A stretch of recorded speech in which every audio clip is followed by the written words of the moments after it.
Dang it. Okay, you know what? I just realized something. We need to start over because I gotta switch our windows, actually. You're supposed to be on the left.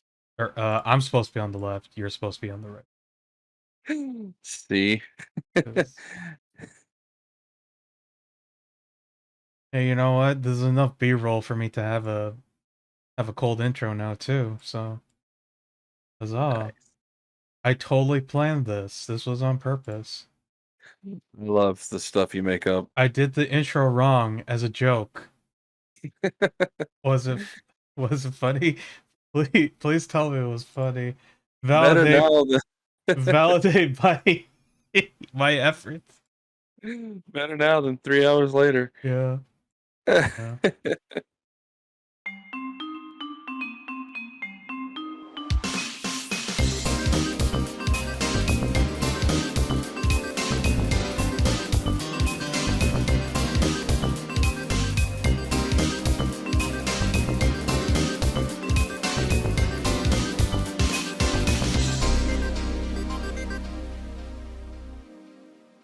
All right, welcome back to Press Turn, a video game podcast. Don't mind me smiling. I'm just laughing to myself because I inadvertently threw Maurice Pogue under the bus. Nothing against him. He's a great guy. You know where to find him. Uh you can message him and just tell him to yell at me for making jokes about him uh prior to recording. Um anyway, guess who's back? Back again. Johnny's back. Hello. Hi. How you been, man? I'm back from the brink. I heard we stopped talking about shooters. Yeah, we're done. Clearly you don't like shooters at all. Like, it was just like, we're gonna talk about guns? No, thank you. Don't want it. Yep. Full confession, Father. I had lied. I skipped out on these 2 episodes strictly because shooters are for babies. I'm Hmm. totally kidding. I I'm mean, I not. mean, I'm sure people from the NRA would probably disagree with you as well. That probably would. Yeah, Also, the 30, 40 plus hours in Tiny Tina's Wonderland would also like to have a word with me. yeah, that's true. Is that a lot? I'm not sure, cause I forgot to actually ask how many hours Brandon sunk into that actually. But then again, considering he blew past all the chaos ranks as well, I would have to imagine he sunk a good amount of time in that. I'd say so. Yeah. It's taken me probably way longer to get through those, and I'm only at level 10 still. Mm, okay, Against the guy who knows what he's doing, yeah. for Um, sure. but yeah, it's subjective 30, 40 hours is a long time for me. Mm. Oh, cause did you mention before that you were also like trying out different classes too? I think so. Yes. Yeah, cause so far I've only been playing with one, and like I don't, I actually don't remember how much time I have. Oh, I can't look it up right now. That's fine. But I didn't play for a while because Elden Ring happened. But You can only uh, keep using an excuse so much longer, man. yeah, I probably should finish up Elden Ring. I'm pretty close to the end actually, but yeah, I think there's only like a few more bosses, and that's pretty much it. But I was playing Wonderlands a couple days ago, and I only played for like a little bit, but I got up to like level 27, um, which I feel like is starting to get to that close um end game campaign gap or cap rather. Yes. But yeah. Anyway, what else besides Wonderlands have you been exploring? Uh, I've gotten back into Lord of the Rings online with some friends. We're pretty serious about it, so we've got ourselves our own Discord to keep talking about it. But majorly, it's their 15th 15th anniversary. Wow. Um, so big changes are coming. According to my source, which is just my good buddy, who stays on Reddit all day, the Lotro Reddit. They're wanting to revamp the game, make it look really good by September, because of course the Amazon game or the Amazon show will be premiering. Um, and this just might be the only or the best version of the game of Lord of the Rings to play. So they've been updating the maps. They've been adding new content. They added Mordor sometime last year with the level cap being 120. Uh, so I think as far as the whole book goes, the game covers everything, and even then some. Right now, they're going through Gundabad, and you'll have to ask another Lotro master what all that deal is. Um, Oh, but the level cap's been increased 20 more levels. And in honor of the 15th anniversary, they've released packages, nice in-game packages to immediately boost your character up to the highest level so you can enjoy the new content. oh, I'm not sure if that caught on camera, actually. What you just What? put up? I'm not trying to put anything on camera. I'm adjusting my surroundings. I'm trying to clean. Oh, okay. Gotcha. Sorry, I like to Fair keep my enough. hands busy. I was like, what? Wait, is that like the CD-ROM or something? Or it's just, No, no, no. yeah. I like to keep my hands busy while I'm talking. So yeah, I've got my old lore master main, and he was currently at level 70, and he got boosted all the way up to 105. So there's a whole lot more for me to discover, and I discovered the joy and the pleasure it was to play again. So just thought I'd do that for a little bit more. So let's see. That's ow, and of course with Tiny Tina on Sundays with some friends going to chaos levels and Lord of the Rings online whenever I can. We're just trying to finish up some other games on the side. Me and Courtney are going through Indivisible. Do you remember that game? Yeah.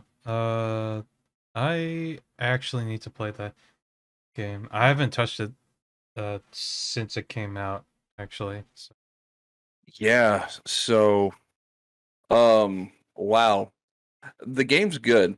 hmm. I think it needs a, I think it needs a bit more quality of life things.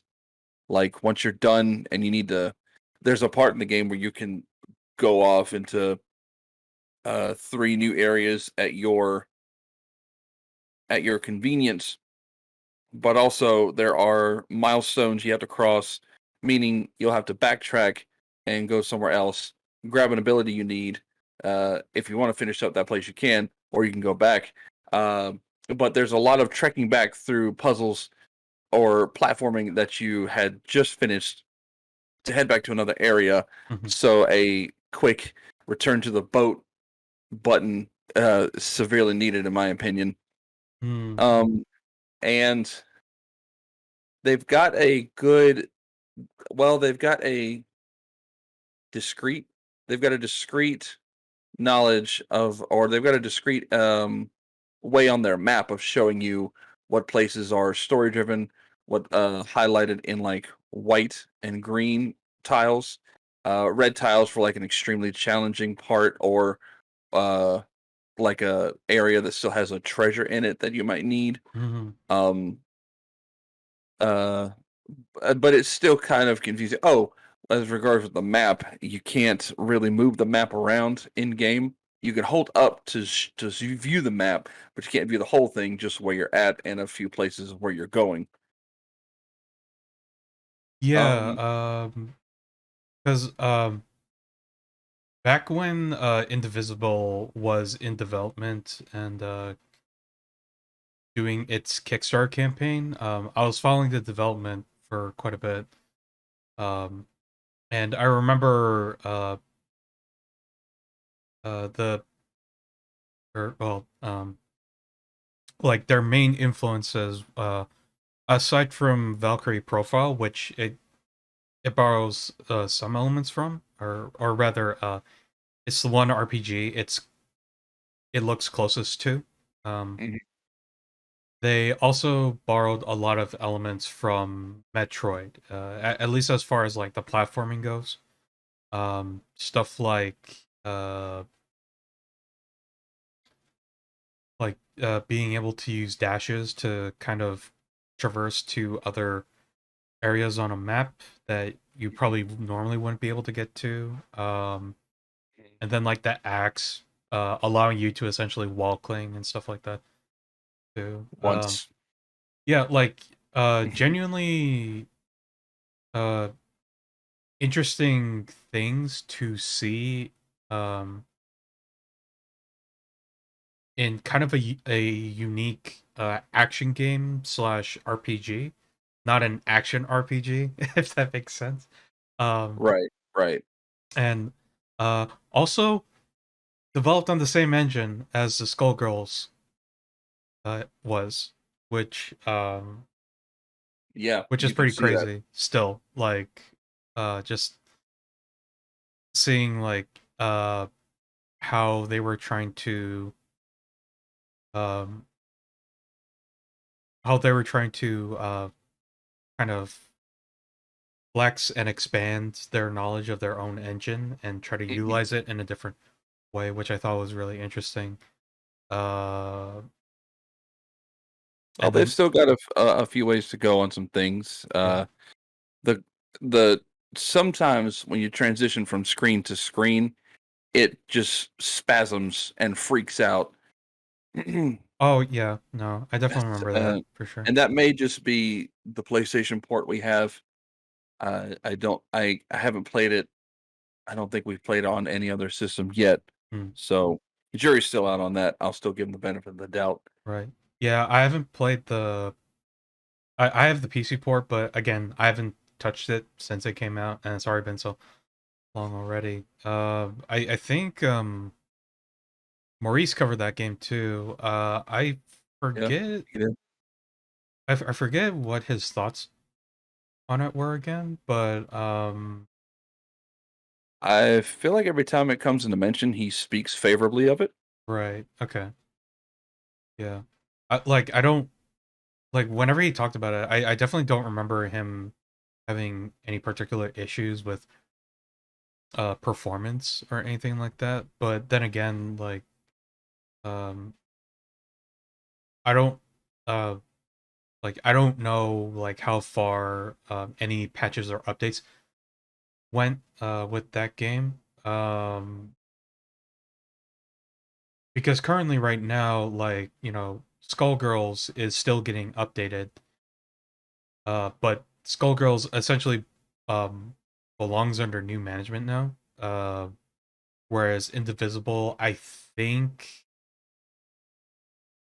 it's still under previous management, which Yeah. the studio has still been trying to kind of fix that or like try to get it back or Yeah. something. I'm not entirely sure because I think there's still like some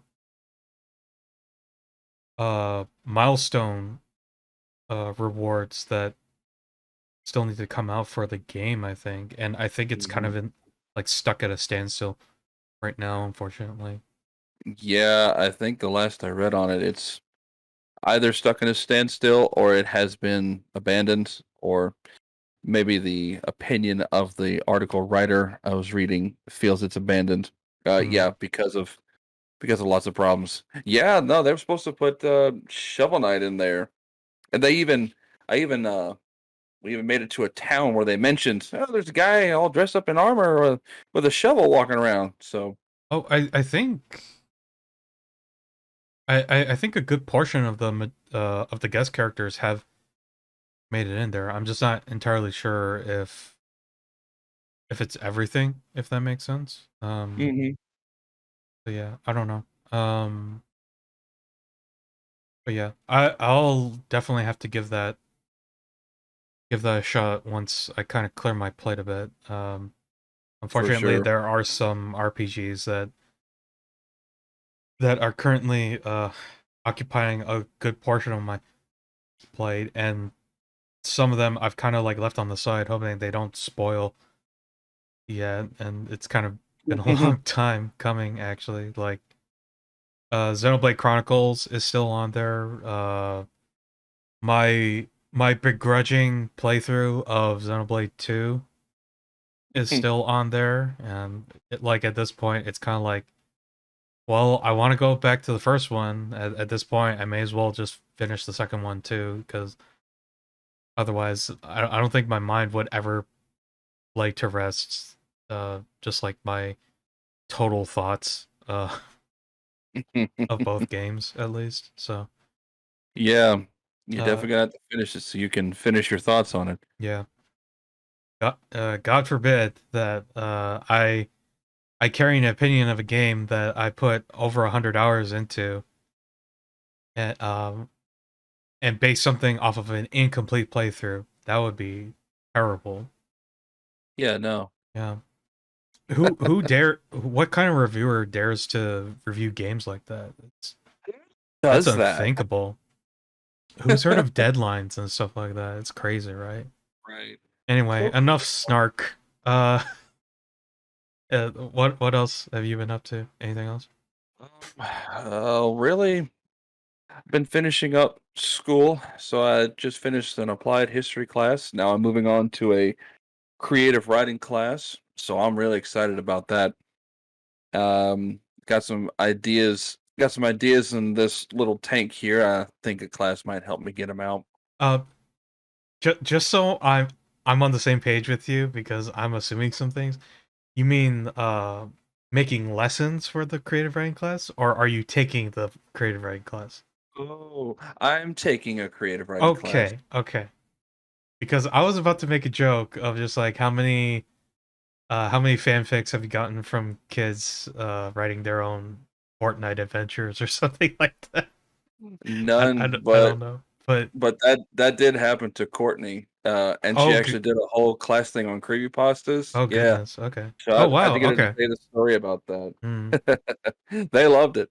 Um, anyway, back to me.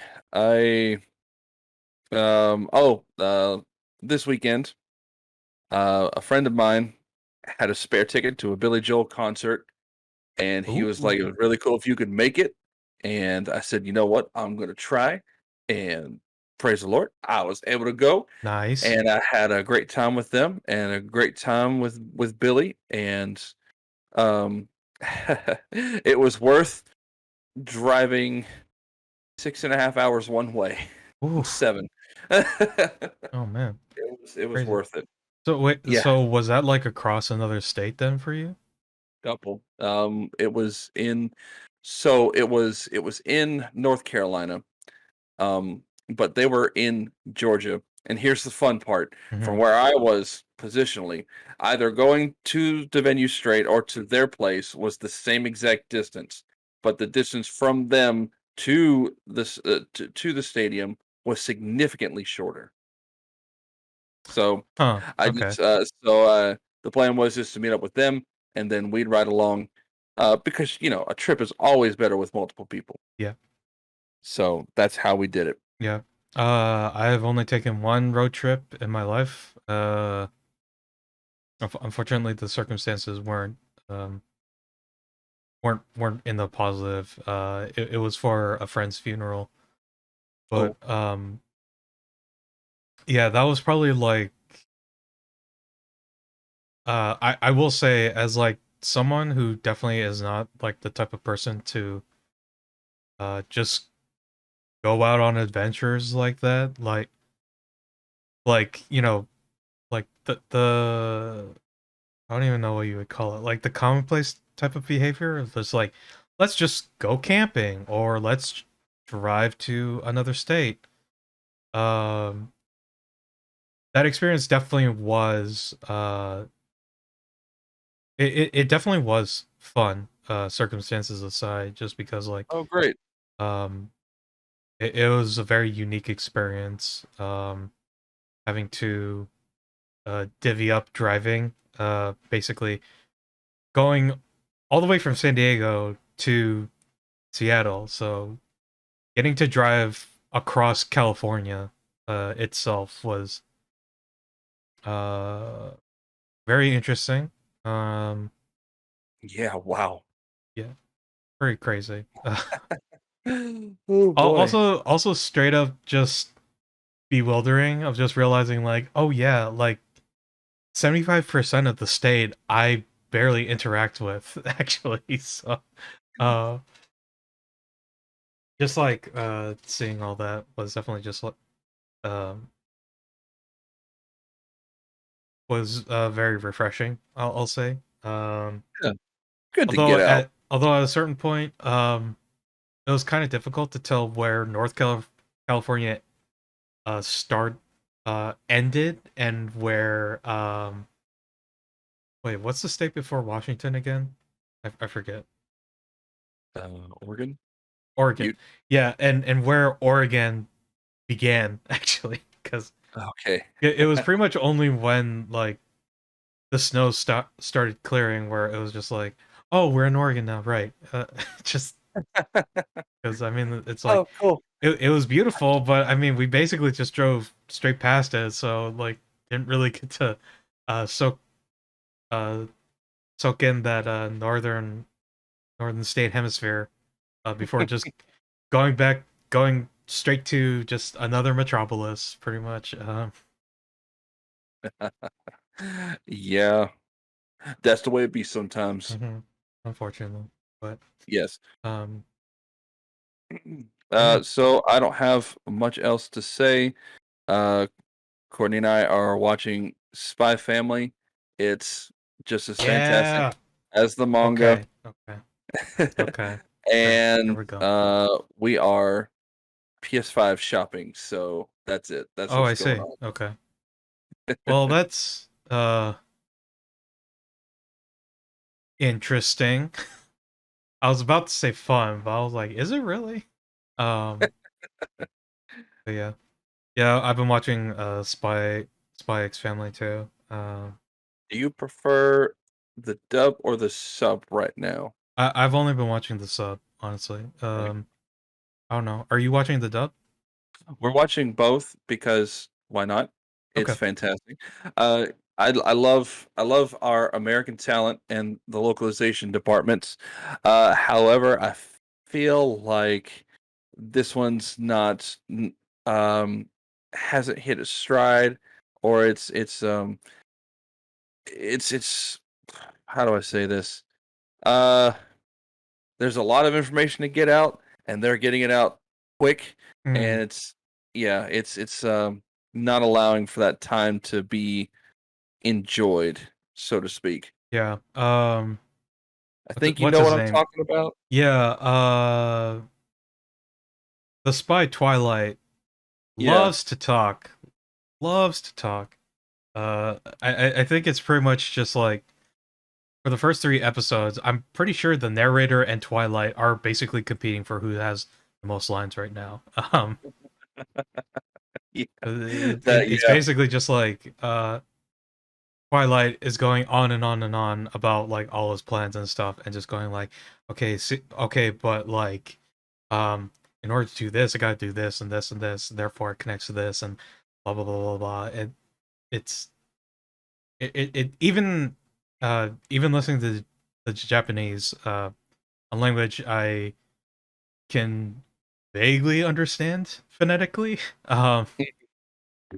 It's kind of crazy where it's just kind of like I'm mostly just relying on the subtitles to just kind Yeah. of speed read through everything because otherwise it it's sort of it's basically harrowing to just kind of like take in all that information audioly, Hmm. uh so much so that it's like I'm kind of surprised Anya hasn't just had like an aneurysm reading his mind pretty much all the time. Oh yeah, by the way, in the show, there's a little girl who reads minds. That's a thing. It's not a spoiler. Just I just Right. wanted to make that It's clear. like first episode right Yeah. there. But yeah.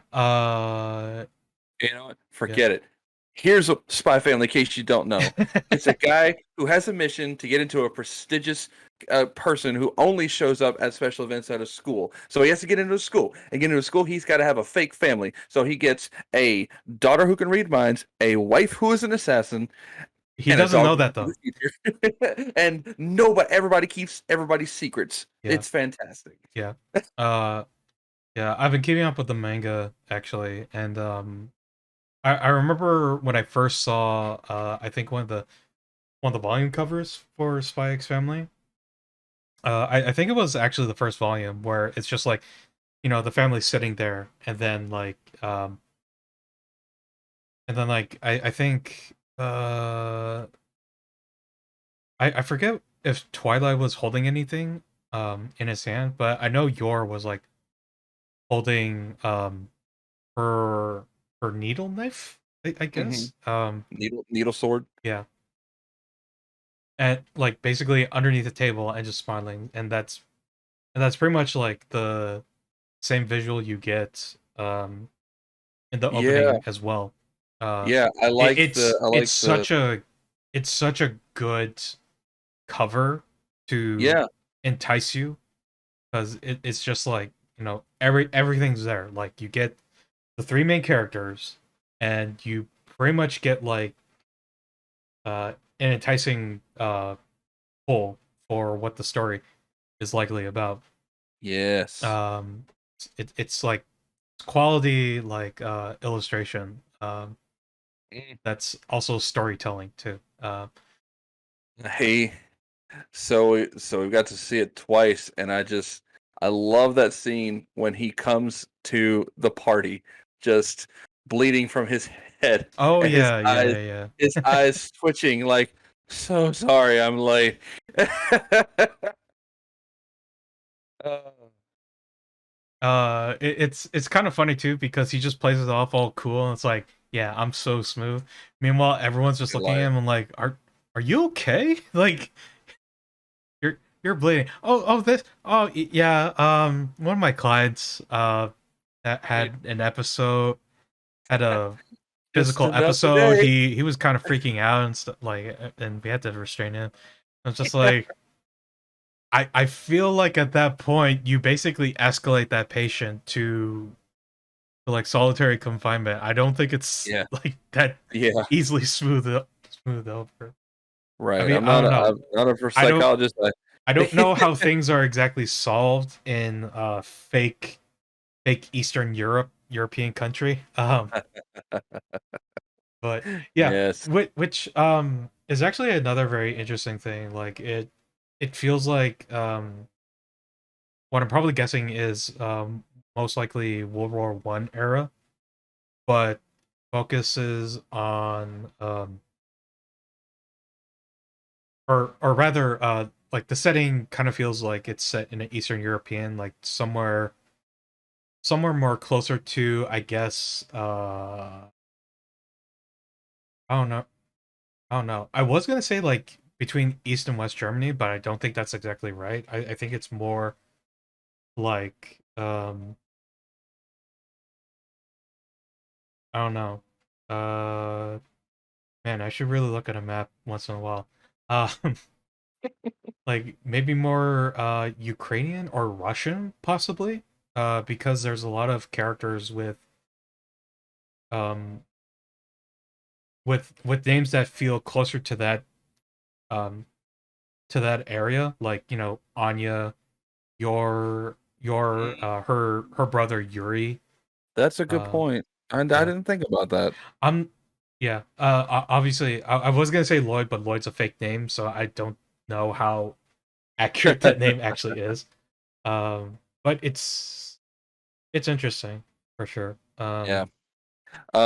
Just a final thought, Yeah. Courtney said something that really made me laugh, and it was like it would be really funny if Lloyd wasn't their best. He was just like what's left. Oh, yeah. Actually, it's funny you mentioned that because they actually do an episode that's kind of like that. Um, it's not about Lloyd, but I mean like, but it does it does kind of like an inverse thing with a character in that, so Mhm. which is pretty good. That I think that could be an episode, uh,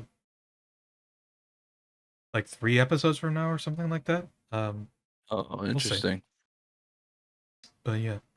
Uh, oh, sorry. So was that it? That is it. Okay. I'm turn over to you, Sam. Okay. Um, so once again, still kind of like breaking in between uh games actually.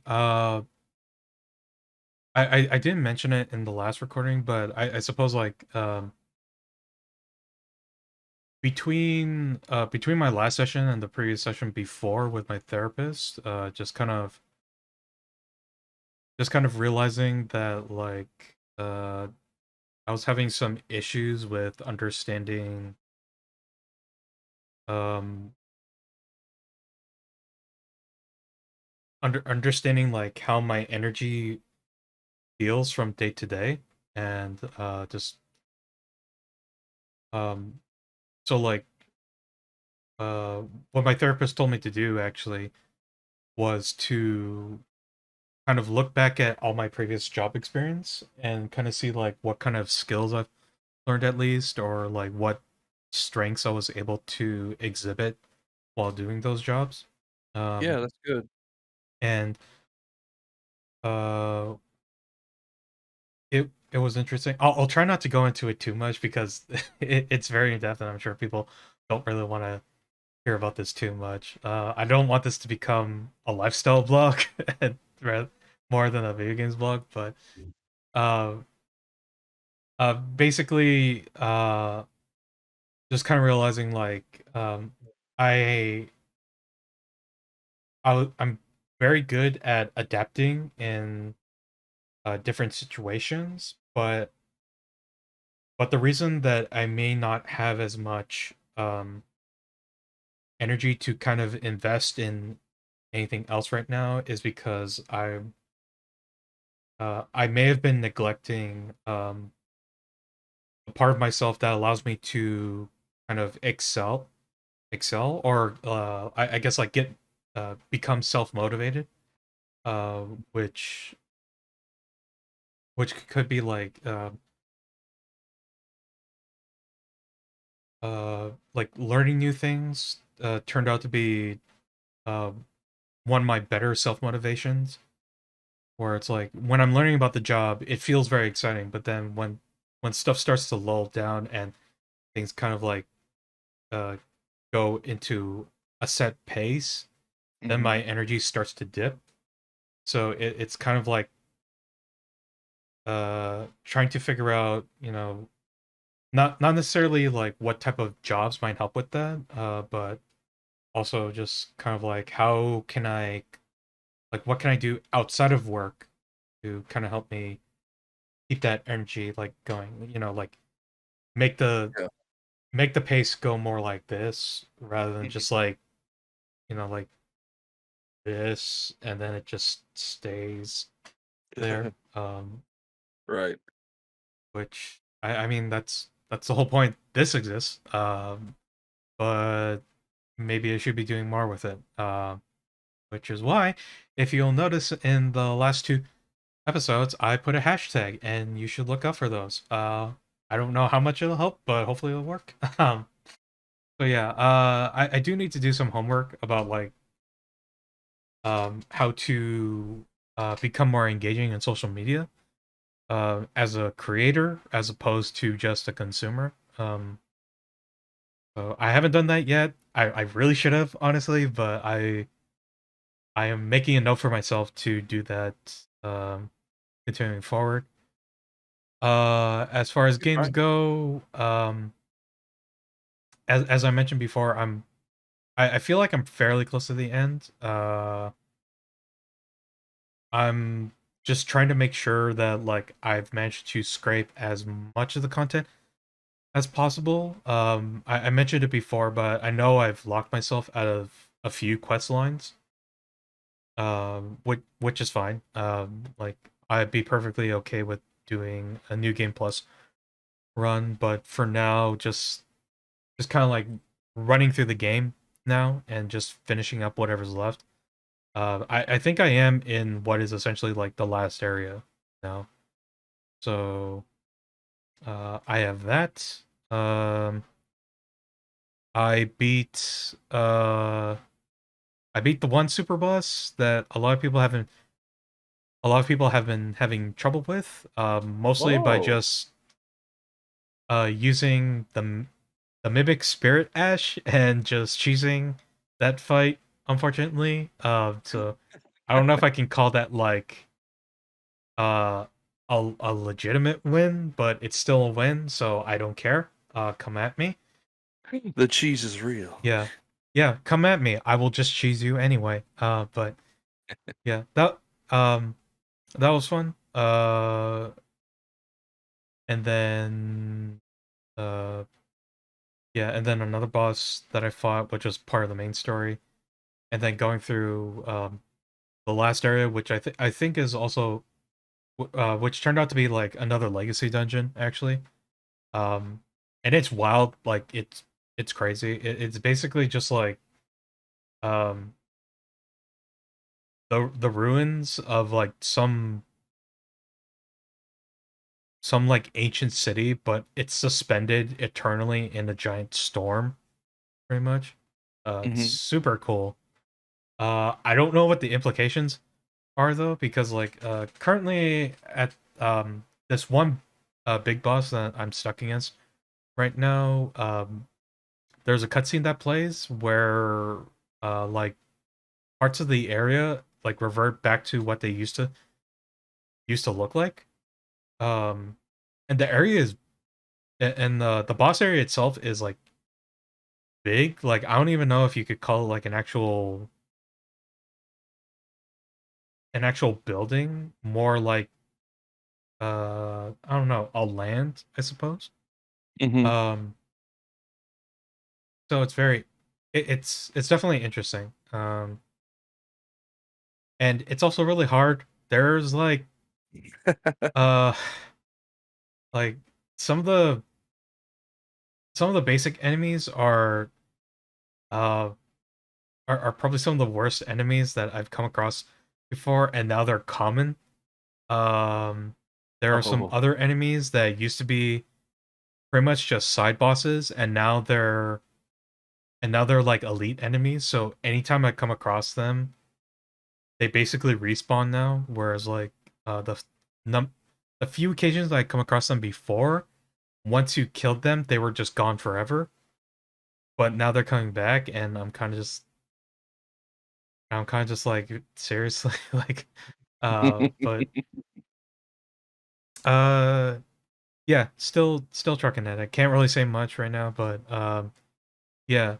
It is very interesting though, because like now that I'm getting closer to the end, I've started watching some videos by like Vati Vidya, who if you haven't heard of him, he's probably like one of the best content creators in relation to Soulsborne games, in terms of like exploring the lore. Uh, and and at the very least, it's like out of all the people who make it their business to do that, he's probably one of the better ones where it's not just him speculating things, but he actually does the research um, into the games formally, and then compiles it, and then tries his best to make sure it's sound while also going back and like kind of throwing it against the community and seeing like what sticks and what doesn't.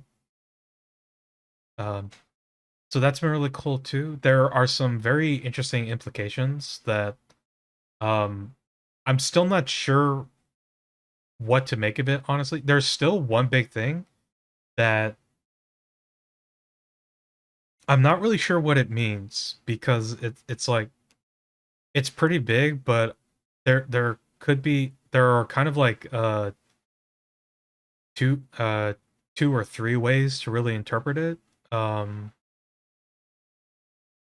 but even then, it's still just like I'm not sure how this would entail with the rest of the characters that are involved Hmm.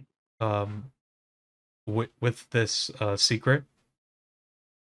Uh, but it's really cool. Um, I found a new favorite weapon. It's called the Golden Order Greatsword. Oh. Uh, and while also being highly embedded in the lore, it's probably one of the coolest holy weapons that you get. Like it's basically a greatsword, but it also has what looks like a depiction of the great um what's it called again? I think the Elden Ring rune. Like it's if you look at the cover art of the game itself, you'll see like there are these intersecting circles, or at least parts of it, like behind the title. Hmm. That's the actual Elden Ring, uh, which is comprised of all these runes that you get throughout the game, or as you progress through the along the game. And I guess kind of spoiled myself on some stuff by learning about that, but it's really interesting to learn about that. Hmm. Just because it's like, oh, so this is like the rune of uh, essentially the I suppose creator or originator, I suppose, Hmm. to the story of Elden Ring, which again is all very interesting. I'm sorry, it does just kind of sound like I'm rambling and not making much sense. I'm just trying my best not to spoil it because uh, a lot of this still is kind of speculation. And again, like I'm pretty sure I mentioned it before, but like that's one of the biggest things that um, Miyaza- Miyazaki and his team try to do their best with is to like make sure um, some of the more important elements of the story are left open ended so that players can make their own assessment of the story. Hmm. Um, as opposed to just kind of like, like there's this guy, he did this, therefore this happened, and that's how it is, and that's it. Like uh one of the one of the biggest strengths, especially for video game in terms of storytelling, is that um because generally when you're playing a video game, you want to feel part of that story. So the Right. best way to do that is to make the story open-ended, so it doesn't feel like you're just along for the ride. It does feel like you are having impact on the story itself as you're discovering these things, while also creating events yourself by interacting with these people and having to fight them, and so on and so forth.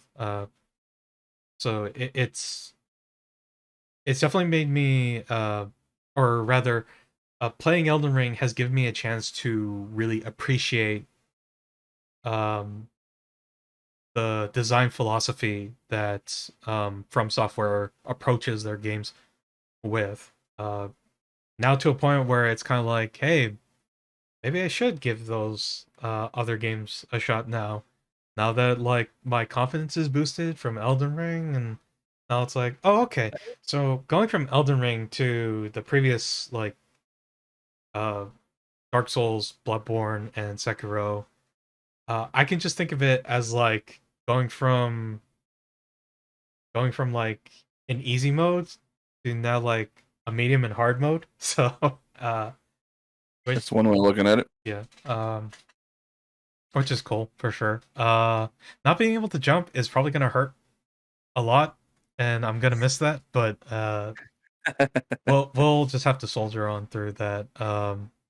Whenever I get a chance to do that. But yeah, I'm really excited about that. Shoot, I forget what else I did. I played some more Vampire Survivors. Can't really say much about that. Uh,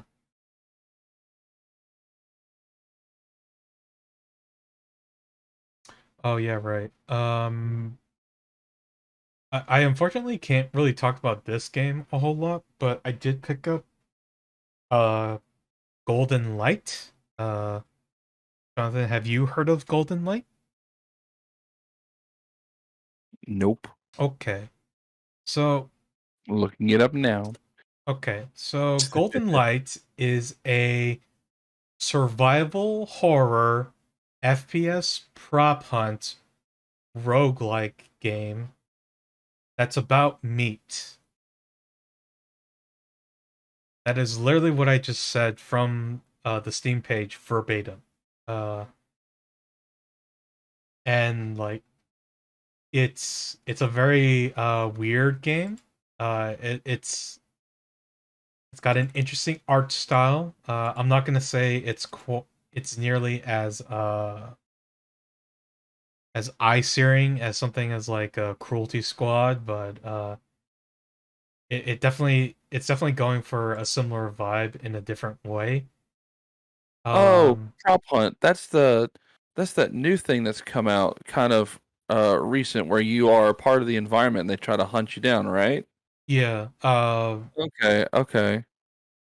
yeah. So, Prop Hunt Games was originated by like Gmod, although I think um Yeah, there were some older Source Engine games that had like mods for those games. right.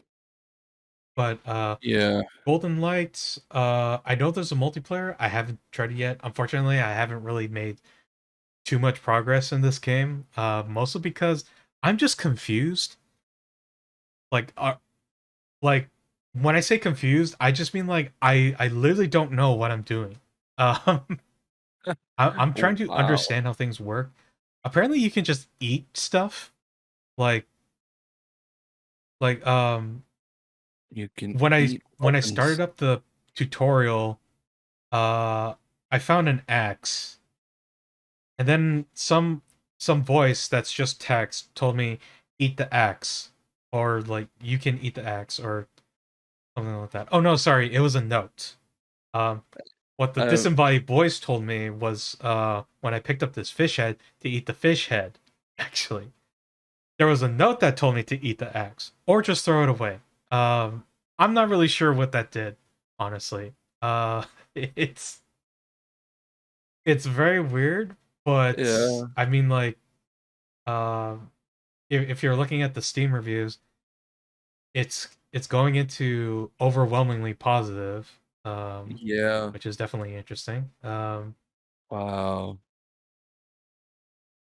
And it's weird, it's funky. I legitimately get scared because it's not just like atmospherically, uh it's very foreboding, but it's also just like I don't really understand a lot of the stuff I'm looking at.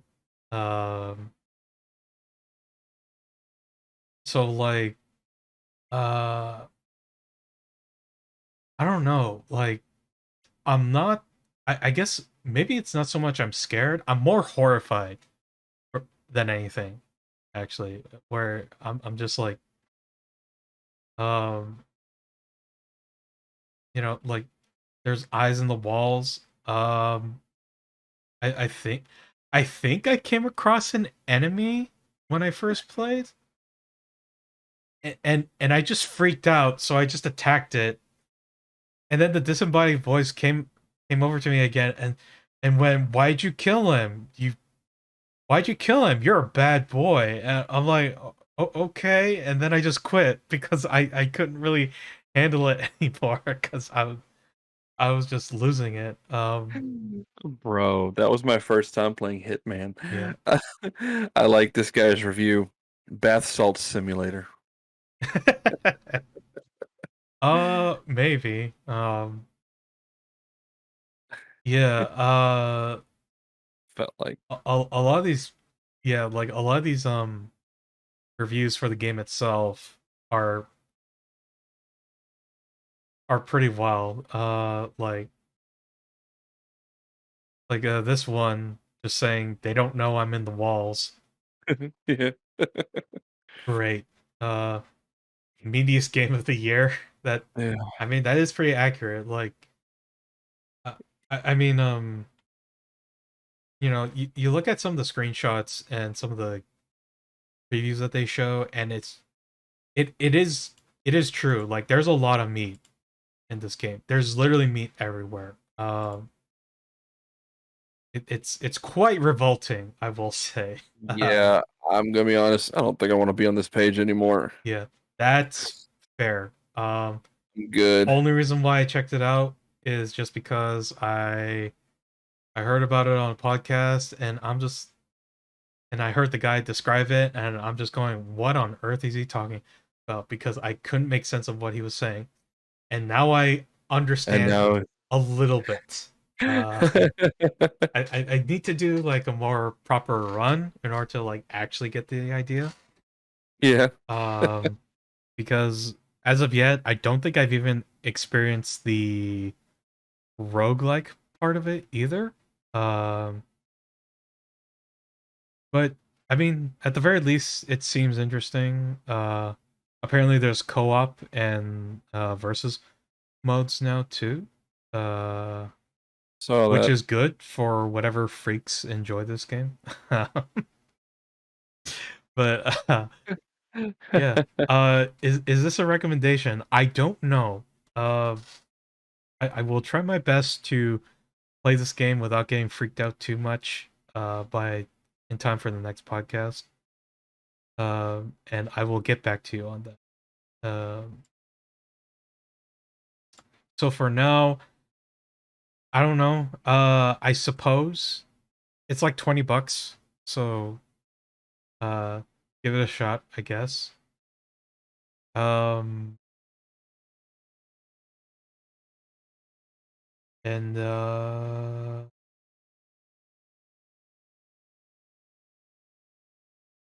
was there anything else? Oh yes, okay. So I don't normally talk about this a lot, mostly because some of the hype behind it has kind of died down now, but recently I got back into Friday Night Funkin', uh, which is an Cool. indie rhythm game.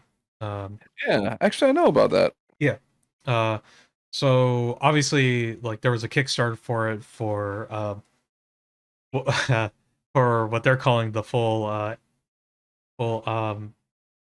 donkey game, but not the donkey word, the proper word, I I got you. suppose. The biblical term for donkey. Yes, the full biblical donkey game.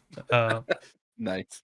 but There's your title right there. yeah, full biblical donkey game. Full biblical donkey.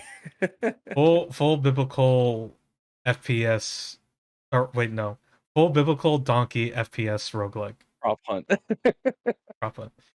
Um, but yeah, so that's still in the works. Thankfully, there have been a lot of people who have been developing a lot of mods, a lot of songs and stuff. Uh, Before I talk about the mod that I played, just kind of want to like give props to a lot of the people that work on those mods. Um, like despite the fact that there's a lot of meme mods and stuff like that, and honestly, it's like there's a lot of just junk out there. There are some genuinely really talented people Mm.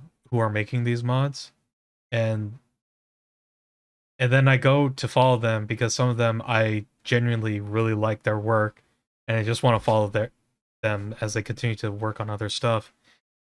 And then kind of just realizing like, oh my goodness, like some of these people are much younger than me, or much younger than what I would expect from mod creators even. Like So, like for example, the mod I played was created by someone who I'm pretty sure, uh, age-wise should still be in college or something. Like it's kind of crazy. And I know there are some other mods, or other highly rated mods, by the Friday Night Funkin' community that are straight up just made by high schoolers, essentially, uh, which is And it crazy. shows. Yeah, I mean, in a way, it does show, but at the same time, I'm also like, hey, he kind of released a fire track, so I can't really uh dunk on him or anything. Like, they did good work. Uh, but yeah, so I played the Hotline 024 mod by username Saruki, uh, spelled Saruky. Um, I'm a big fan of her work, specifically her music. It's probably like some of the best songs I've heard from for Friday Night Funkin' specifically, to the point where it's pretty much just uh like nearly on a day-to-day basis I'll probably listen to uh like a good chunk of her songs now. Hmm. Um which is great, cuz and really easy too, because they're only like 2 minutes long or so. So um it's not like I'm really hurting. And so Hotline 024 is a mod that she's been working on for a really long time. I think at this point, well, actually, I don't know. I want to say it was in development for about 2 years or so, but I'm not really sure Hmm. actually. But it's still not like fully released yet. Actually, it's still just like a demo, but it just got a really huge update. Before there were like 3 songs you could play in the previous demo. In this one, there are now 24, uh, which is a lot. Um, it like a lot. It's probably way more than uh I've seen from most mods just in general. Hmm. Um, like yeah, no, like nothing else really comes to mind where I'm thinking like there's that many songs. And the reason for this is because there are actually a lot of uh reworks of mashups that Saruki has done before in the past. If you go on her YouTube channel, you'll see what I mean, and you look at her upload history, where it's just like it's just like various things, where it's just like songs for mods that she's worked on, and then a bunch of just like concepts that she's thought of, where it's just like, hey, what if I did like a Hispanic themed Friday Night Funkin' mod, and then making stuff like that, or just a ton of mashups, like too many to count, honestly. It's kind of insane. And so yeah, I played that. I didn't play all 24 songs. I'm not really quite sure how to get to them. Hopefully, someone will have figured that out, and I'll be able to figure out how to.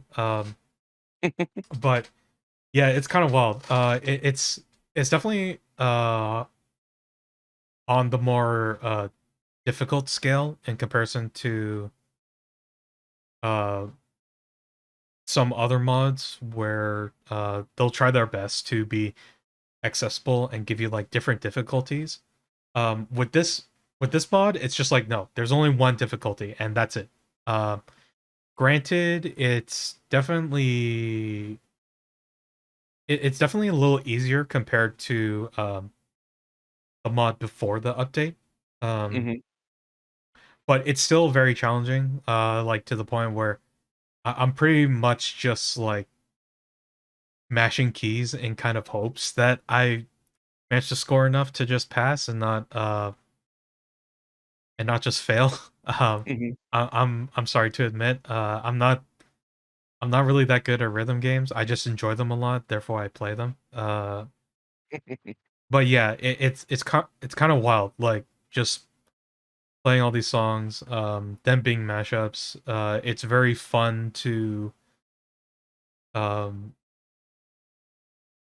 to be playing a song, and then you'll hear like sound bites of other mods that have come before it, and um but it's just really fun, mostly because they're mashups, and mashups are kind of like this weird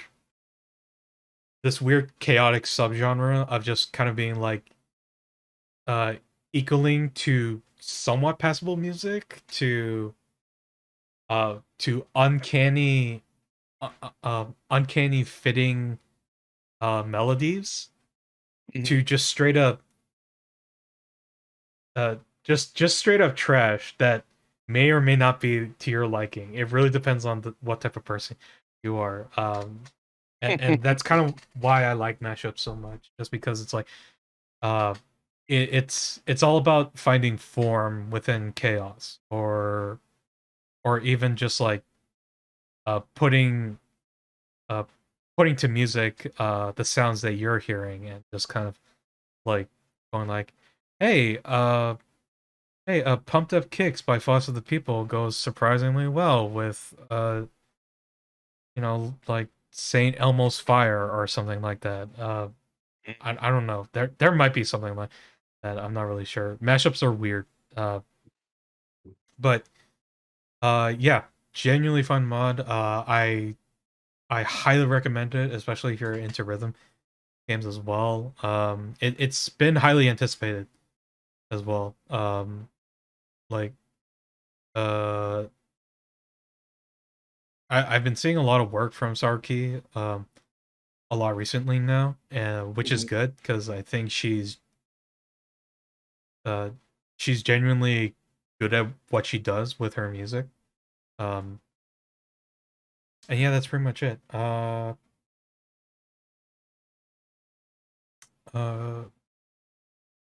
is there anything else? Hang on. Oh, yes. And just real quick, I'm currently rewatching Soul Eater actually. Um which is a Oh, fairly old yeah, anime. Back yeah, it in is. like, oh goodness, when did that come out again? Like 2005, I want to say. 2008. Okay. Um, Yeah, it's yeah, been a minute since I've seen that. yeah. It's been a while for me too, and it's definitely still in that period where it's kind of like it does have some tropes, but I still think it's like it's so it's so refreshingly unique to everything from its time, and even compared to a lot of stuff now, where it's like there aren't animes that breathe like Soul Eater. I will say, Yeah. like uh Soul Eater is it's got bits of Tim Burton in it, some Nightmare Before Christmas vibes, but not entirely that. It can be genuinely frightening and disturbing at times too. It executes animation extremely well. Like Mhm.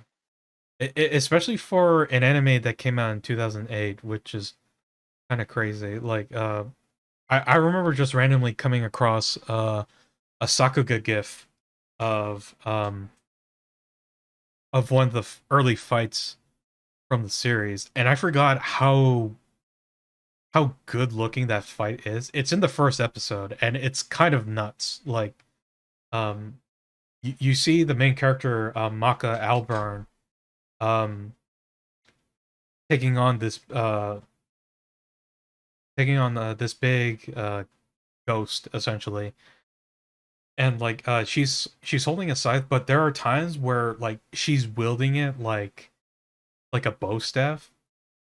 Like she'll constantly like twirl it, um like, and not just haphazardly or in like one space of her body. Like it goes all around her, which is crazy. Like when she spins this thing, it's like going all over the place. It's so like invigorating to watch that, and just like how and like how like she'll actually maneuver it so expertly, where it's just like one there's like one shot where like she's like turned around, and then she does like these little two flicks where like the bottom of the scythe was actually like uh parrying attacks from the ghost on her, which looks super sick. Like I was just like, oh my goodness, like man, why didn't I not watch this show so many more times? And then I got to the episodes with Excalibur, and I was like, oh yeah, that's right, there were episodes like this, which like I didn't really Oh, care for. oh my gosh. But yeah, and oh yeah, speaking of music, oh my goodness, the the entire Soul soundtrack to Soul Eater is like A plus, just excellent. Chef's kiss all the way, absolutely.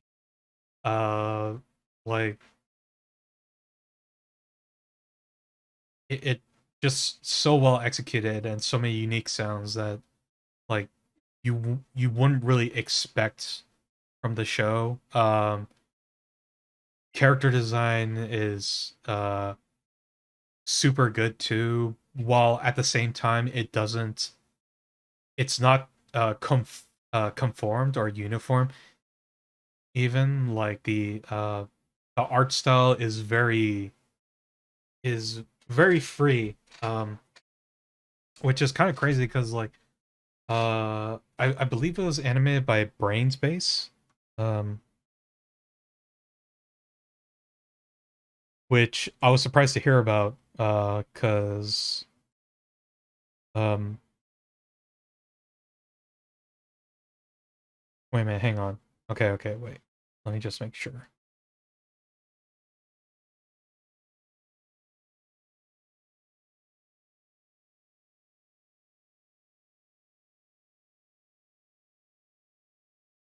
Oh, I'm sorry. Let me just rip my mouth off and throw it in the trash can. It was actually Studio Bones. Totally makes sense now. Yeah. Oof. Oh, I'm genuinely embarrassed by that actually. What a miscall. But yeah, oh yeah. That's all I can say. Soul Eater is just so amazing. It was kind of unfortunate though that it didn't really get to follow along with the manga. I think the manga ran into a hiatus a couple times, um which forced the show to go into its own original ending actually.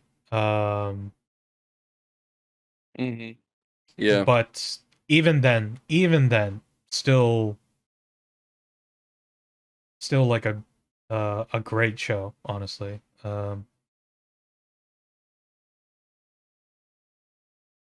Yeah. Oh my goodness, that's the song I was thinking of too. I was thinking of sorry, I just kind of had a brain blast because like um there was like a song in my head when I was like rewatching Soul Eater again, and it just kind of came to me randomly, and I'm like, wait, where's this song from? Is it in the soundtrack or something? I was like, no, wait, it can't be because it's a song that has more lyrics to it for sure. And Hmm. then uh, I just went onto the Wikipedia page right now, and then I realized, oh, it's the second opening thing. That's what it's from. So, uh, yeah. Oh man. Anyway, yeah. We gotta get moving, but oh my goodness, just what a fantastic show. I definitely love that show. It's great. Okay. Um, and speaking of things we love to talk about, let's talk about getting good. Yeah. Let's talk about toxic gamer behavior. No, I don't know. That's what I'm talking about. Yeah. Yeah. Well, We're from. okay, Can't get so past that level? Get good, son. stop being Having a a problem with scrub. having a problem with your favorite baby game? Tough noodles. Go back to casual matches. Yeah, that's Anyway, right. Go back to I don't know why this is on my mind. Go back to return Neopets. the game. Or the game. Oh goodness. Anyway, yeah, so um to be perfectly honest, like this is kind of this is kind of weird to talk about, mostly because there isn't like really a succinct way to describe it, I suppose. Before we started recording, I was kind of spitballing against Jonathan about like what to even call it. Kind of just eventually settling on what I'm going to refer it as fog philosophy. Fog being an anagram of fun online gaming, but really it's fog because I don't know what to describe this as really like. And this was and this was initiated by uh one of our mutuals in our writers chat, just talking about his recent experience.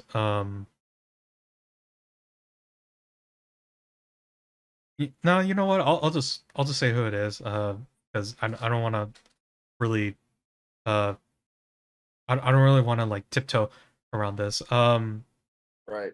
Our main lead, LJ Lowry, voiced his frustrations of playing online matches. I forget if they were ranked or casual.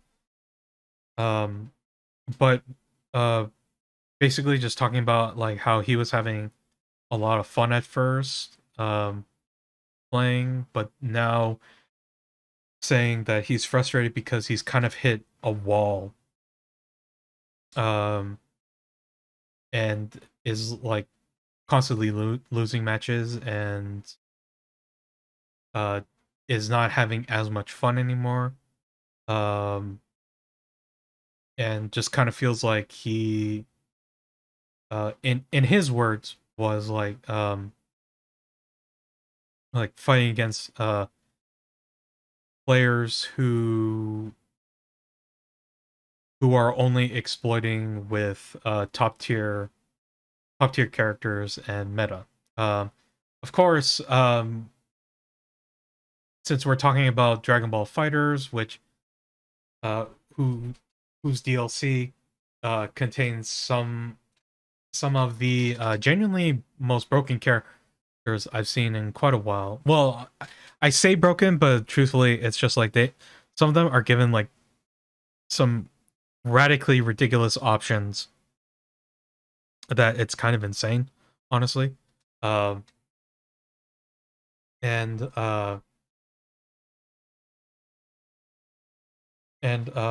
basically, when I was talking to him, I was mostly confused and was kind of just trying to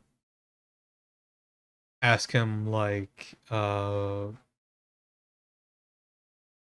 what exactly the issue the issue was that he was running across. I haven't checked it yet, so I'll just refrain from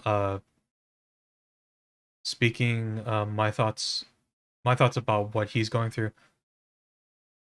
through right now about it, but this did um kind of bring me back to about like, how do you have fun in online gaming, or rather, what constitutes as fun in an online gaming environment. Being gamers, as we all know, we are subject to uh, of receiving and more often than we may realize, uh, dishing out dishing out somewhat toxic gaming behavior. I feel like none of us are really exempt or immune from it, and um, it's kind of a long, or well, I say long. It's a hard process for a good a good chunk of people to kind of make peace with it. At But at the same time, it's also, for others, it's easy to not be bothered by it, but it does require certain a certain attitude, a certain mentality, um, and I think to an extent, a certain maturity with it as well, just as part of engaging with it yourself, and then just kind of like learning those lessons on your own. So I guess, uh, I guess just to open up, um, we could talk about times where we have experienced or exhibited toxic online behavior ourselves in a gaming environment. Jonathan, do you want to start first, if anything comes to mind? Um, Maybe you should go first. Okay. Um, well, I mean, not online, but one one event that has always stuck with me was, and we actually did talk about this before, under the old podcast name. I'll have to look up which episode that was, because it was a genuinely interesting topic to talk about. Was I think it was my birthday back when I was in like junior high, and I had friends over um my house, and we were playing, what was it? Marvel Superheroes versus Street Fighter for the PlayStation 1. Of course, and Nice. I was pretty much just getting destroyed by one of my friends just using Ken, and you know what he was doing? Um, he was just spamming Fireball, and I just kept eating it. It's just eating fireballs to the face. And then I got really upset, and I said an old adage that that it hasn't died, surprisingly. Uh, like, that's not how you play the game. That's legit what I said. And uh, With the most sincere young Sam voice ever. yeah, with all the gamer rage of a thousand tiny baby sounds, screaming, screaming. That's not how you play the game, and just stomping off. Thankfully, my brother set me straight and told me to go back down and stop being a baby, so I did that. But yeah, that is an event that always comes to mind, whenever I think about this type of thing, of just like, uh like especially for fighting games, um losing sucks. It sucks really bad. Losing in a fighting game probably sucks harder than losing in any other kind of video game. Um like, like, when you lose in StarCraft, it's just like, oh well, like um, like it's over a long period of time. Maybe you made some bad decisions, but didn't realize it right away. You can kind of like make make peace with that. I suppose. Hmm. In MOBAs, it's a 5-on-5 team, and like maybe you made some mistakes, but then some other people also made mistakes probably, so that's also fine. Uh, even I don't know, like racing, like you're playing by yourself, but you're playing against like several other people. Um, so it's like, well, I mean, I did better than like I didn't get first, but I did better than like 8 other racers, so that's fine, right? Um, Meanwhile, fighting games, it's just like, no, it's you and the other guy. One of you loses, one of you wins. That's it, and it it blows. It like even to this day, every time I see you lose, I still feel like a tinge of just like, ah, man, like, come on. Uh, it's and it's because you feel it so quickly that it's almost like it stings harder.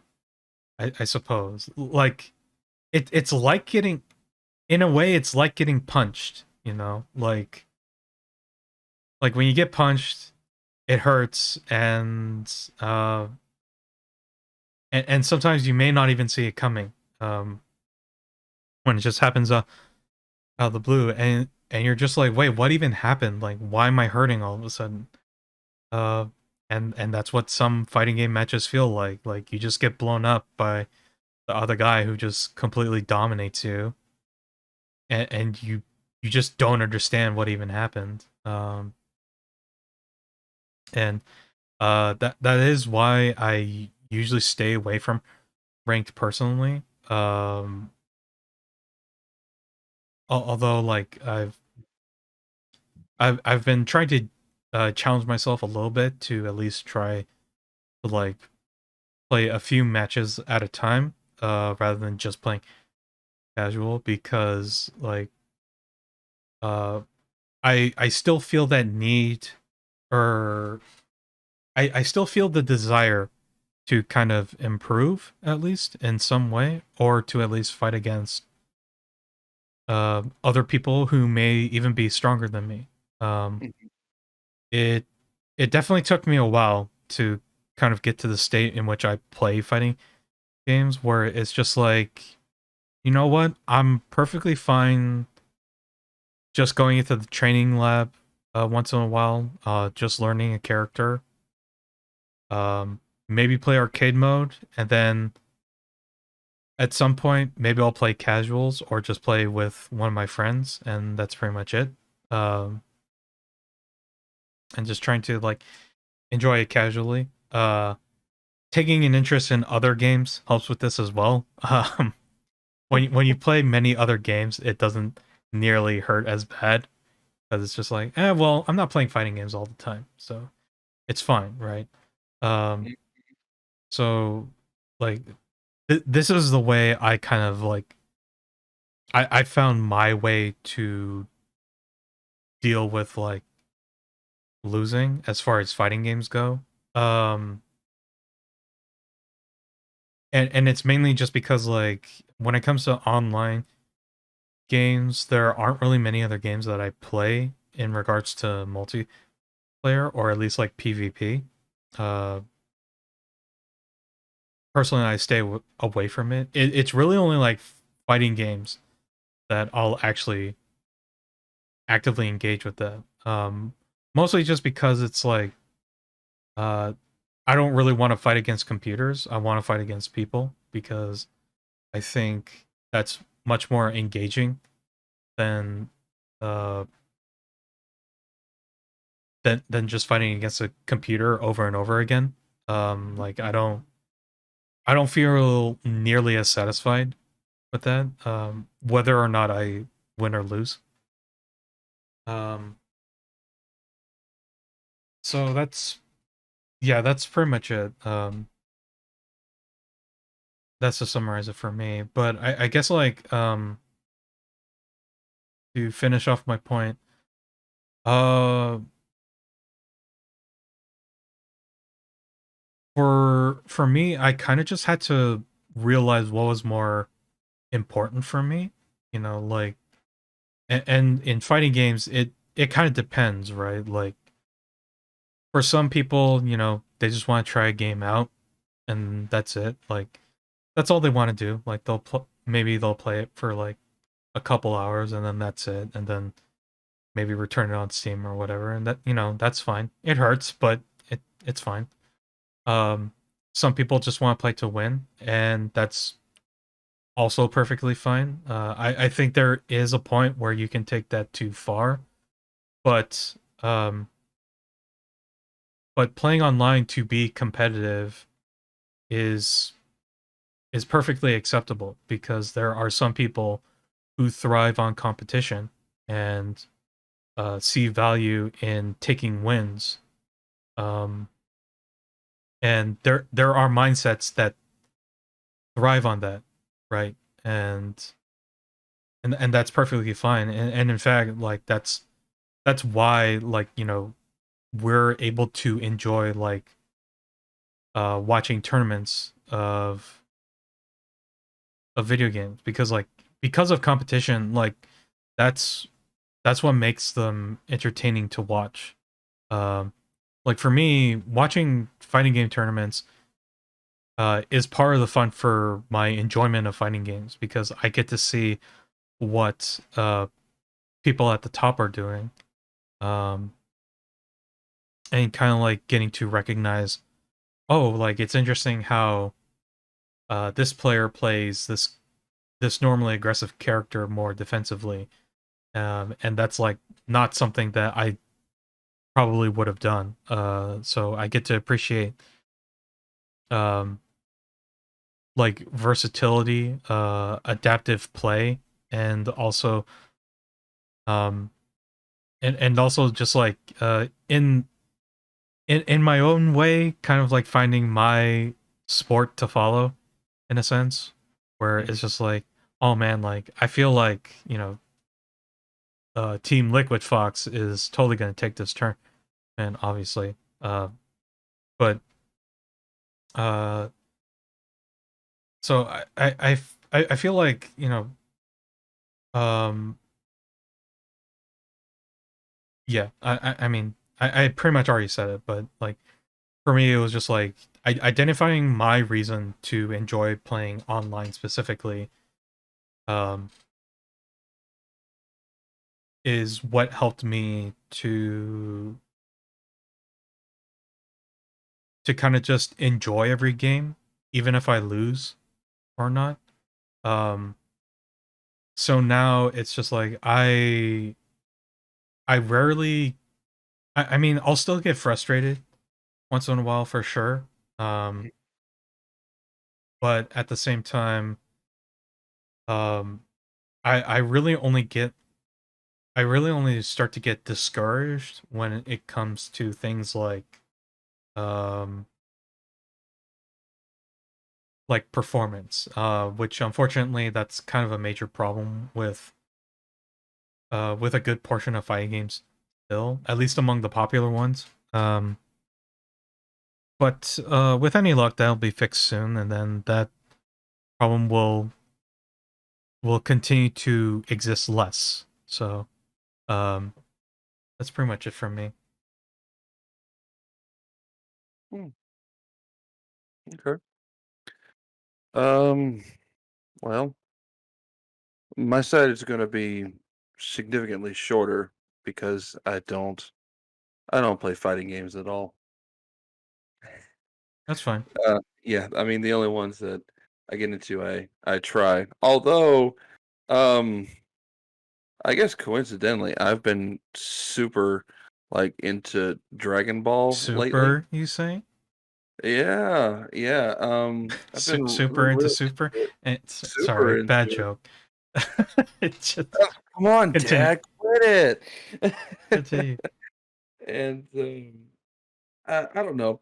I guess I'll try and extend this out a little bit, but I kind of sort of went on a big spiritual journey about that of my own, trying to figure out like where do I stand with online ranked, competing against people, Mhm. and I come up very low, and it's probably and it's maybe because I haven't found the right game yet. Um, but I don't get a huge I don't get a huge thrill out of beating people as much as the thrill I get of working together with people. Mm. I feel like there's a big difference because PvP and PvE exists now, and I'm huge in favor of working together. But that being said, there really is something to be said um, about competing and challenging yourself against other people. And I suppose uh, due to my nature of always just wanting to get along with people, uh, competing against people has always been a weak suit of mine. Um, but it's and like you said, because a lot of that competition and drive and working hard and um, yeah, it is mainly like a very like high energy, constantly all the time place where if you're not getting good, what are you doing? It becomes toxic quicker than most. Yeah, that has definitely turned me off. Not the hard work, but just the uh being a failure. Yeah, gosh, seeing failure. Oh my gosh. Oh, right now it even still hurts. But you remember that narrator in Super Smash Brothers Melee when he said failure? Oh, that Failure. hurts my soul to this day. That's like the way he says it too is just like that's like how it's disturbingly close to how a parent like disciplines a child in a way, right? It's like all the dads got on top of Mount Failure to proclaim this man and summon this man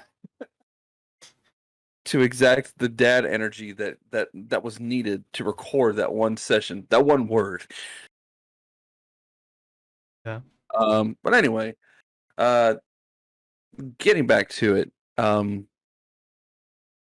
in the philosophy of online gaming, there is definitely something to be said for competing against humans rather than computers. Computers definitely you can eventually you'll for a long time have a good competition, but nothing will ever be better than going up against someone uh, just as good, if not better, than Mhm. you.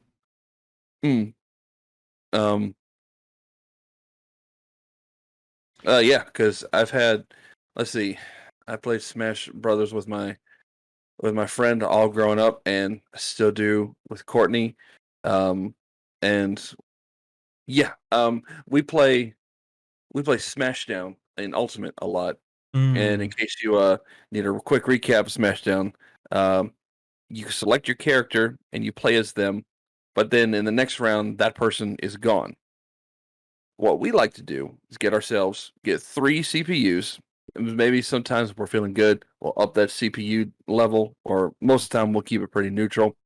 And we'll all put everything on random. We'll keep like the smash meter on and the friendly fire down. Mm. No, that's no because we're up against each other. Keep it like a three livestock, but then level and characters always random. Mhm. So you never know what you're gonna play on what level, and it's the most fun that we have. Yeah.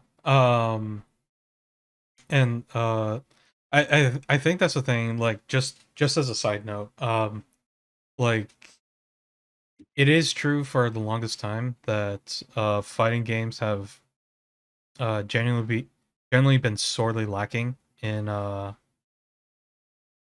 like um kind of extra content to do. I mean, like, uh like if you just take the game itself at its the fighting game itself at its core, there's really just like ranked and casual because Mhm. there's only 1v1. Um although in other games like like well I mean for the game of example, Dragon Ball Fighters, there is actually a mode where you can fight with multiple people on a team to fight another team. Um, only problem being is that you would need to get two other dedicated people to fight with you in order to play that. Mhm. Um, which which I mean does require some commitment, but other than that, like that's definitely one way.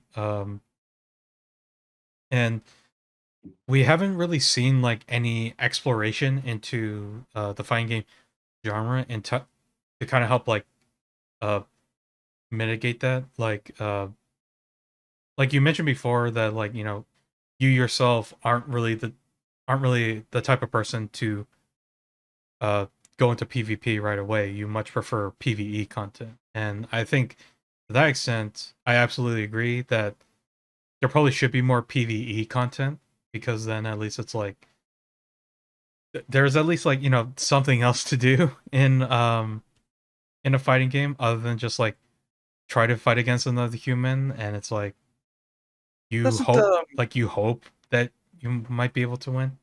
yeah, Um does Xenoverse have PvE content? I mean, yeah, but the only problem being is like it doesn't really vary up all that much. Like you're essentially doing pretty similar stuff, right? Um like you're either fighting people or you're trying to fly around, fight people while trying to complete some other objective, like collect Dragon Balls or something like that. And it's really hard to for me it's really hard to distinct Dragon Ball Xenoverse as like a true fighting game, if that makes sense. Mhm. Um if if only because uh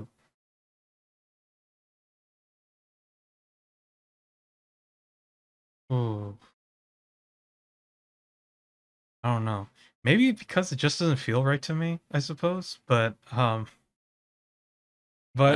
at the same agree. time, I also feel like the game is kind of terribly unbalanced, honestly, to really warrant for like fair 1v1 combat, honestly. Like uh I mean it's been a long time since I've played that game, but I can tell you for sure that like there are some skills that you can get to kind of just like wash up a lot of people without even really trying, Mhm. honestly. Um but yeah, like that's more getting into like quote unquote meta stuff, or like like what is the best thing to use, rather than like how to address fighting games specifically as a subgenre, which is actually really interesting. But we're focusing on something else. Um, yeah. So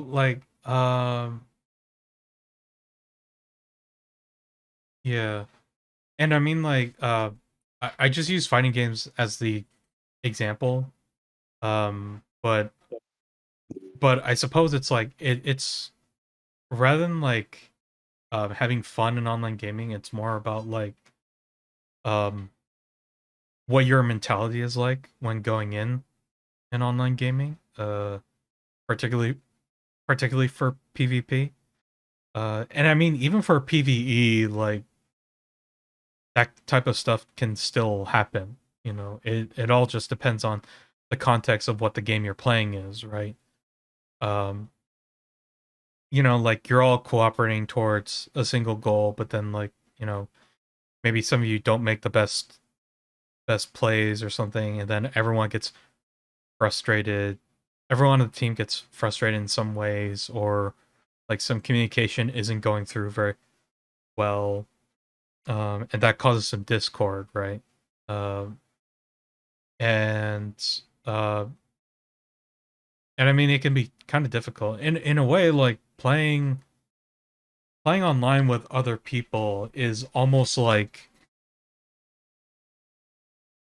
it's almost like crash course of like customer service or working or like working your job with a team. You know, it's like all of a sudden you have to work with people that you're meeting for the first time, and you kind of have to like make quick assessments or just straight up assumptions as to how they're going to react, and you pretty much just have to deal with the aftermath of whatever happens, and you can't and uh you kind of can't hold yourself responsible as to how they react to it. um so at the very least, it's like, well, um maybe you can't change people, but at least you can hold your or rather, like, holding people to your standard might be impossible, or might be difficult to impossible to do, but holding yourself to your own standard um can be harder if you're being too easy on yourself, right? Because like let me go back to my example of that day when I lost to Ken spamming fireballs. You know, like uh I obviously took it the wrong way, and I decided to complain and just say like, uh he shouldn't play that way. That's wrong. Um like it's like, well, I mean, in um like removing the fact that like even the purpose of the game is to beat the opponent, like looking at it like this, uh I could have just thought about like, wait, why do I keep getting hit by the fireball? You know, or like, and just try to like break it down like very scientifically and just be like, okay, let me observe my own habits of how I'm playing the game, and then maybe I can adjust some things and improve instead. Another way to be Another way to analyze that situation would just to be like, okay, why am I getting so mad? And maybe it's just because like, you know, it was my birthday and I wanted to be the star, and therefore I should have won, right? Uh, and I didn't say it outright, but in my head, that's possibly what I could have been thinking. It's like, it's my birthday, therefore he should be letting me win instead. Um, which is like, that's like terribly entitled to think of. I mean, granted, I was like 12 years old, but still, like that's a terrible way to look at it too. Either way, um, A little bit. You're right. but uh, so I mean, like, there are different approaches you can make. There are some wrong ones, and there are some different ones, but there is there are better ways to approach the mental um approach losing, I suppose, or feeling frustrated, because like, everyone feels frustrated, right? But I mean, eventually at some point you're going to be tired of feeling frustrated, or you make the realization you can't be frustrated all the time, otherwise you're just going to be miserable all the time. So eventually it's like one of these things has to give. Either either you give up being miserable, or you decide to just not feel, or you decide to not feel frustrated, or rather as frustrated, or redirect that frustration into some other path. Um, which like going back to LG's issue, that's kind of why like I was kind of like asking him questions, like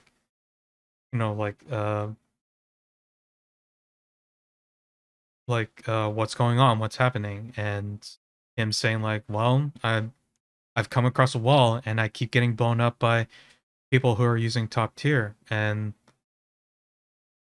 like I really hate it when I get to that point, and it's like, well, I mean, and then I responded, like, well, like, do you know what it is you want to do when you play online? Like, uh, maybe I took some steps ahead, and maybe I asked it wrong as well.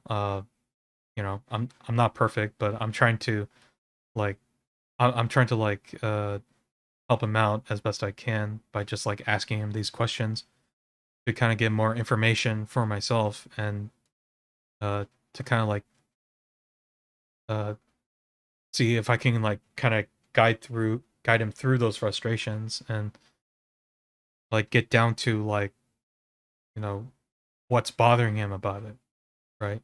uh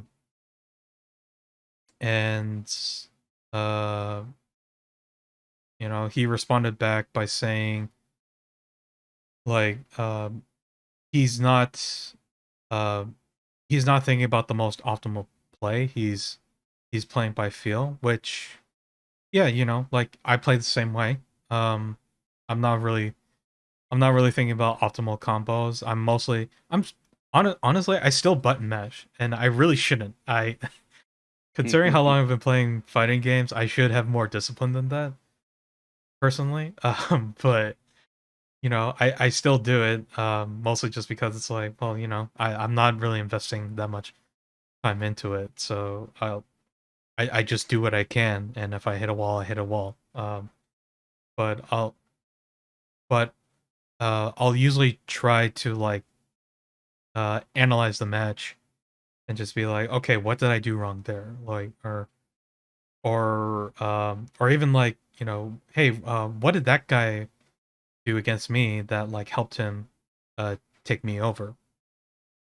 Which thankfully, uh replays are pretty easy to access now, to the point where it's just like you can pretty much just like access a replay right away and basically get like a very quick play by play of how the match went, and go over your own tapes and just see like, where can I improve, what can I take from my opponent that can help me play better, and stuff like that.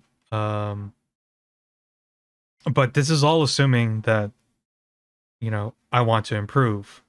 um so it's like, I think I think to a certain extent you kind of just have to um realize, or at least try to understand, like, why do you play online? Because it may not even be necessarily to win. It could be just to, have a good time, and like this is the game that everyone has. Like, like maybe maybe I have three friends, and it's like, okay, well, we can play Street Fighter, because it's a game we all have, and it's like, man, or it's like, oh, but I suck, and it's like, well, we don't have to like play for real. We can just do stupid stuff or whatever, and like, um, and like, uh, there are ways around that where it's like, like what you and Courtney did. You you basically set your own house rules with Smashdown, um, Hmm. and um, and technically, you can do that to a degree with fighting games as well. Although I feel like there probably could be more options um, to change that even further if you're just going to be playing casually, right? uh, just as a way of like kind of like spicing it up for casual play. So it's not as one to one comparing casual to ranked. Um, like, oh well, like now Street Fighter now has ring outs, and you can like punch them past uh you can punch them past the screen, and then if they fall off screen, that counts as a ring out or whatever. Or like, okay, now everyone has triple jumps, so now air combos are more possible, and it just turns into a circus, where like Ryu is triple jumping and is just doing Dragon Punch into Dragon Punch, jump cancel into Dragon Punch, and it just looks stupid. But it at least it's like it's a different way to engage the game. But um, again, that's more going into the game itself. But like uh, I feel like if you can, I feel like as long as you know like what your what your goal is with playing online, and that's not even necessarily like you know like it can just be whatever. It could just be like I just want to kill some time and have fun, like with my friend, my significant other, or whatever. Like, and that's perfectly fine. Or it can be I want to win. So, or it's like I suck at video games and I want to be not afraid of losing, even. And it's like I want to lose. I want to be able to lose more than 10 times and not feel frustrated. And Mhm. that like it's stuff like that. Like it can be small stuff, it can be big stuff, or it can be lazy stuff. Like like you don't like it doesn't have to be like this big old thing. And I think that can I think that can go for all games in particular. But again, it's like it goes back to your mentality and just like setting your goals yourself.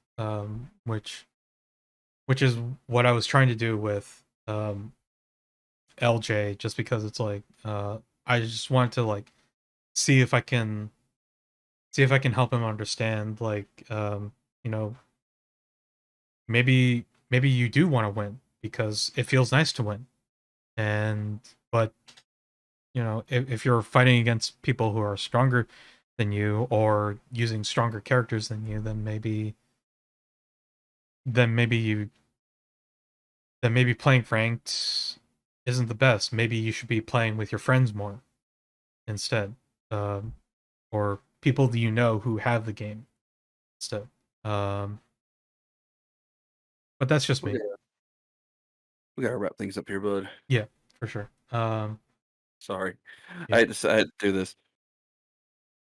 no, that's fine. I mean, again, it was my idea to bring it up, and to be honest, I could easily see it coming up a couple more times in the near future, but we'll see. Uh, and I'll try not to subject it to you every single time, but Yeah. that's gonna be it from us. Take care, everyone. Jonathan's got to sleep, so Good night, guys. as always, comment down below. Tell us what you think. If you like the show, subscribe. Talk to me on Twitter if you want to shoot me some questions, or if you had any thoughts about the podcast itself. I'll also read the comments on YouTube below, and we'll catch you later.